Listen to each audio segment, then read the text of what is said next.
Урматтуу депутаттар, Бишкекти борбор калабызды туташ проблема каптады. Маселенин чечүүнүн эки жолу бар. Каржы жана саясий эрк. Бишкектин маселесин чечиш үчүн, урматтуу Алмаз Акынжанович, мына карап көрүңүз. Жайында суу жок, кышында смог, коомдук транспорт эскирди, жолдорубуз тыгын, жан конуштарыбыздагы абалыбыз абдан начар, мектеп менен бала бакча жетишпейт. Таштандыны кайра иштетүүчү ишкана канча акча инвесторлор келгени менен курулган жок. Эгерде мына ушундай жол менен кетсек, Бишкегибиз эң бир чоң эле бир айыл болуп калат. Мына ошого баратабыз биз.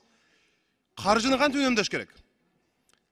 5 миллиард сом жөн эле асманга сапырылды. Улуу көчмөндөр мурасы деп түзүп 3 миллиард сом бердиңер. Топчу менен мыкчыгар деп, кыргыз индустрия деп мындай бир громкий атап алып, ага 1 миллиард сом бердиңер. Ошо акчанын баарын ишканаларга, бизнесмендерге берсе болот эле мисалы. Кыргыз туризм деп ага 1 миллиард сом кетти. Мына ушинтип кетип атат да. Эми асман шаарын курабыз. Асман шаарына кетчү акчанын баарын ушу Бишкегибизди борбор калабызды оңдой албайлыбы? Мына ошону бир ойлонбойсуңарбы? Ошончо миллиард доллар асман шаарына салабыз деп атабыз. Ошону бир асман шаарын кое туруп, мына Бишкегибизди бир тыпыйты оңдой албайлыбы?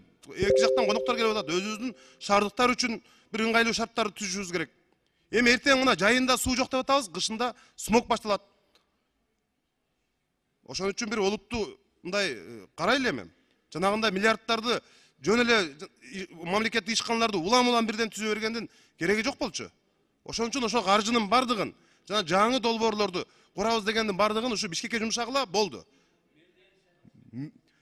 Эми саясий эрк көрсөтүшүбүз керек деген себеби Бишкектеги мына туташ проблеманын бардыгын чечиш үчүн Бишкектин мэрин эл шайлаш керек.